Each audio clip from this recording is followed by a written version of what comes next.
Mulder, for the last 10 or 15 years, has believed that his sister was abducted by aliens when he was 12 and she was 8.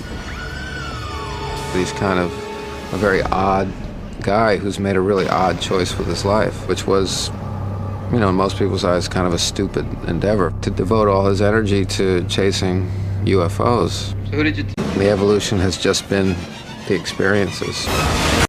Walk into this film having never heard of the X-Files or never seen one, and enjoy it, definitely. I mean, there's no special knowledge that you have to know. There's no secret password.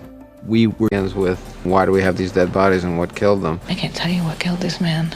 I'm not sure anybody else could claim to either. Goes into what has been going on for the past 45, 50 years. Pairing works is probably because they're two interesting characters in their own right. I think that the most important thing for me about Mulder was the fact that he didn't care about what anybody else thought about what he was doing. So he had a real strength of, you know, like a screw you strength.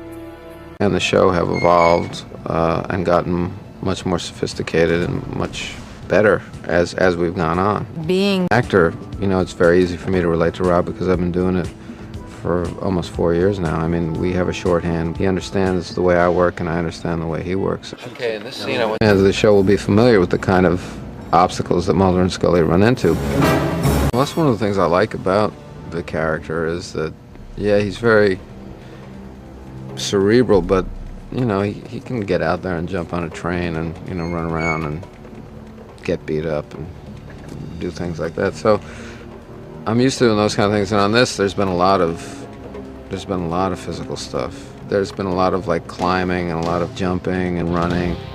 There hasn't been any fighting, and I don't believe that I pull my gun in this show, which is good because when I pull it, I lose it, which is one of the jokes on the TV shows. Whenever I pull my gun, it's gone. Somebody takes it from me. Blood blisters all over my hands. See that? That's all fun to do. You know, that's just like, it's like playing a game. As an actor, you know, it's a good rest from the harder work of actually acting. It's fun to go out and jump off a building. You know, that's actually the easy part.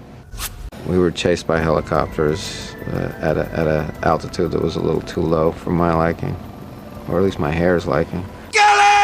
You need not act in a scene like that. You know, it's loud and it's scary and it's windy and you're screaming, and, you know, that's all you have to do is actually just exist in that moment. So it takes care of like any other acting that you had to do. Basically, you're just trying to survive. They shoot, you know, a little bit, but bombs and explosions, they shoot for days.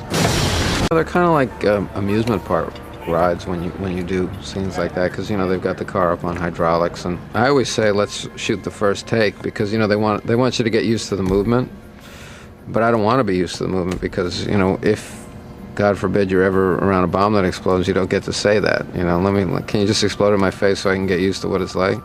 So, you know, you want that kind of first experience.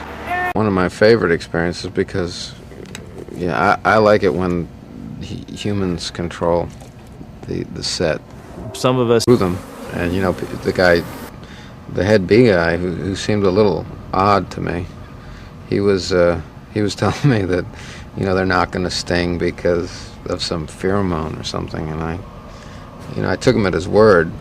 I guess you have to, but I really didn't quite believe him.